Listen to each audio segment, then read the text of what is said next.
everyone, welcome back to my Otoshi Monologues. Thank you for coming back. Since I've been in Japan, I've been lucky enough to see some familiar faces from back home. Today, I'll be talking about how I got to see my cousins, Derek and Cindy, aka DERDY. I just wanted to thank y'all for making time for me during your trip. Thanks for letting me crash your plans, and for showing me around Japan. Now, cousin bonding time. Derek and Cindy were staying in Shibuya. So, as always, here I go to the bus, but with extra excitement today. Ooh, look at that turn. I took my bus train combo, and in a nice 60 minutes, I was in Shibuya, land of the famous Hachiko statue. If you don't know the story of this doggo, please look it up or watch the movie. Basically, he's just a really loyal pupper that should make you cry. I only waited at the statue for a couple minutes, and I was already sweating from the insane heat and humidity. But then... spotted! There were Derek and Cindy. They even gave me a care package that included this ramen that is apparently made by some Michelin star chef.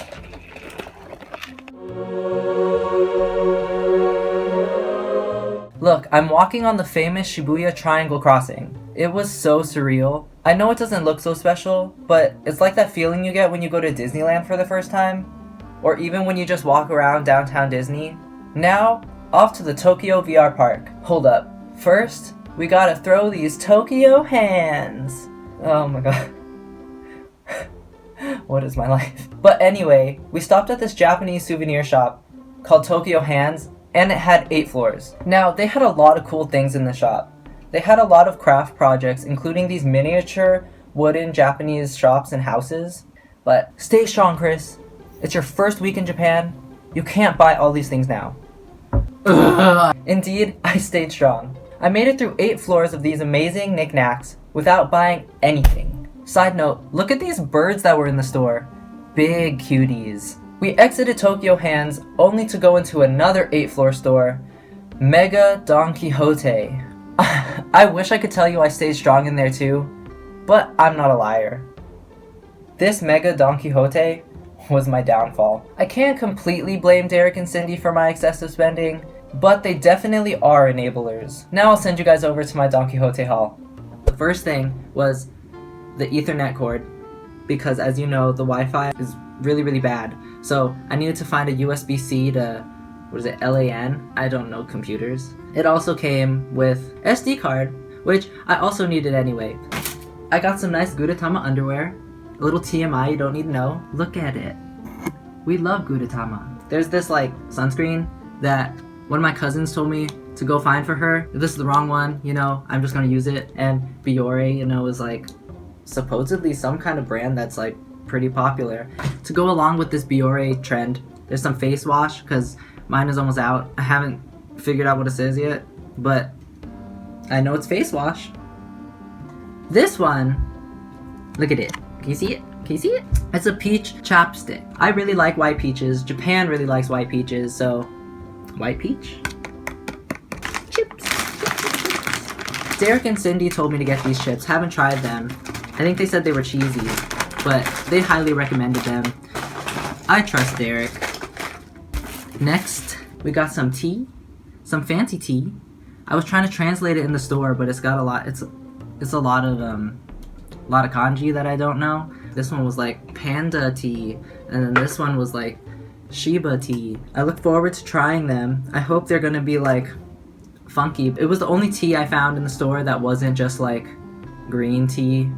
I feel like I can just get regular green tea or genmai cha or hoji cha back at home. So I'll let you know how these are too. Finally, probably the most not the most basic, but the most trendy thing, Let's get Kit Kats. So I got a whole bunch of Kit Kats. Not a whole bunch, but starting amount, This one is the purple sweet potato. This one is chestnut. And this one is fancy. It says it's the Hokkaido edition, and it's Hokkaido, Uzuki, and strawberry flavor. So, sweet red bean, strawberry. How could it be bad, But I figured I would start with these 3. These 3 were the most Japan flavors. There was lemon, but I was I've had a lemon wafer before. But anyway, Don Quixote, real fun. Real exciting. I don't know. Y'all should go if you ever get the chance. It's like Daiso on steroids, but like also like a souvenir shop. They're all over the place. Their stuff is really good, relatively cheap, inexpensive. Highly recommend. 10 out of 10. That concludes my Don Quixote haul. And now back to our regularly scheduled programming. We finally made it to the Tokyo VR Park. This place is an indoor amusement park that has 8 different games and experiences, and you have 2 hours of unlimited play. I've never done anything in VR, so I really didn't know what to expect, but I was thoroughly entertained. Here were some of my favorite games. Number 1, bungee jumping. I didn't get to play this game because of time constraints, but I think watching and hearing people on the ride was just as fun. Cindy says she doesn't like heights, yet here she is going off on her bungee adventure. The people before her were screaming their heads off. I really wish I recorded it, but just imagine you were on something like Tower of Terror. Yeah, they were that loud. So I was expecting Cindy to be very entertaining, but instead, it was just this.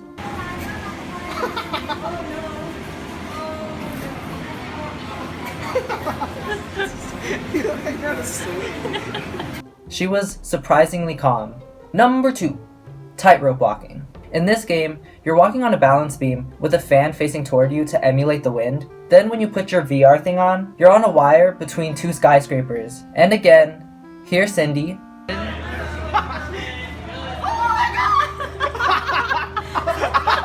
I didn't fare any better. According to Derek, I was too confident. The part that Cindy and I fell on, the machine rotates and twists the image, and you feel like you're gonna die. Now imagine Cindy's fall and add some bigger flailing arms and kicking the employee during the fall. That's how I died. Derek, on the other hand, easy peasy. He made it through the whole game. Now, I did get a second try at this game, and I came back with a vengeance and succeeded. Of course, I don't have any proof, but trust me, I did survive.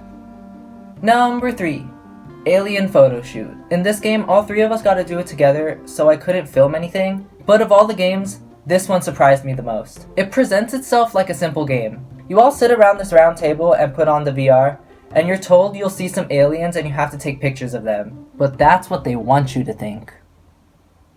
At first, it's a very calm game. It's a little creepy because the aliens are so close to you, and they're really ugly. But then all of a sudden I hear a scream next to me. Now I'm sitting here thinking, why did Cindy just scream? Nothing's that scary. And something blasts me in the neck. And all of a sudden we're bombarded with blasts of air that are timed really well with the alien screaming at you. I finally realized that the blasts of air are coming from the employee running around the table shooting us with this air gun. So Derek, Cindy, and I are sitting here hysterically laughing and screaming for a solid 3 minutes. Number 4. Fend off the monsters. This one is just a really cool game. You're put in a green room box, and they have a screen on the outside, which puts you into the game for people to watch you. And here's Derek with his double axes. Kakkoi. And here's me living out my anime fantasies with double swords. In my head, I was much more graceful than I actually turned out to be, but getting to watch this video back really made my day. And bam! We have a table. Look at this view. I get to look at the gyoza sign while I'm eating my gyoza. Hi, Derek. After lunch, we went off to Roppongi because Derek and Cindy were meeting some friends. And I crashed their party, and I'm very glad that I came along. But first, we had to get there. Here we are on all the trains. Even riding the trains with Cindy and Derek is much more fun. And yes, Derek's crazy hat actually did have somewhat of a purpose. After following the direction of the hat, we arrived at Roppongi Hills. Now this place is fancy. It looks like some primo mall where Cindy and I see this sign. And being the spontaneous person Derek is, he says we should go. And I'm like, oh no, it's okay, only if y'all really want to go. But in my head, and it really was great. Not only were the tickets for the Science Behind Pixar exhibit, the exhibit is also on top of a tower that you can see all of Tokyo from. Now a quick montage of the Pixar exhibit. They explain the process of how their movies are made, and they have lots of characters for you to take pictures with. It was equally magical to going to Pixar Fest in Disneyland. There's Edna. And look, it's Wally. And of course, they had a gift shop. And to continue with the trend of the day, I caved and bought something. To be fair though, I did need to get an umbrella to combat the sudden torrential downpours of Japan. And so, I bought this really cool science umbrella. Sure, it looks like just some regular umbrella with a Luxo ball charm. Look what happens when it gets wet. Ah, sugoi. Science, you've impressed me again. Then, as the cherry on top of that day, we saw golden hour fall upon Tokyo. Look how pretty it is. And I got to take this really nice photo that I used for my introduction. And then, just when I thought my day was over, the cherry on top of my cherry on top, our Pixar ticket gave us access to the Mori Art Museum. The stuff in there was rather disturbing. Lots of blood and red and deep dark stuff. But it still has some pretty intriguing exhibits, like this yarn room, and this luggage room, and this. At this point, you may be wondering where Derek and Cindy's friends are, and to that I say, it was my fault.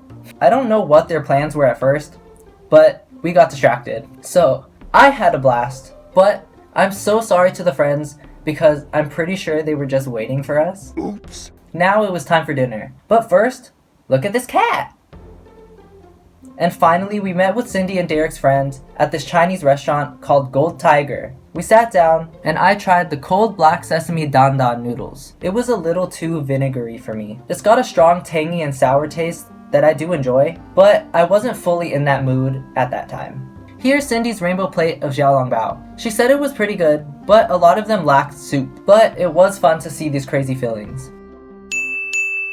I forget the rest. From there, I parted ways with my cousins so I could get back to school before the last bus. And hands down, that was the best day I've had in Japan thus far. Thanks for spoiling me all day, guys. And with that, my day with DERDY ended. Thanks for watching this crazy day, and I'll talk to y'all next time I do something interesting. Mata next time.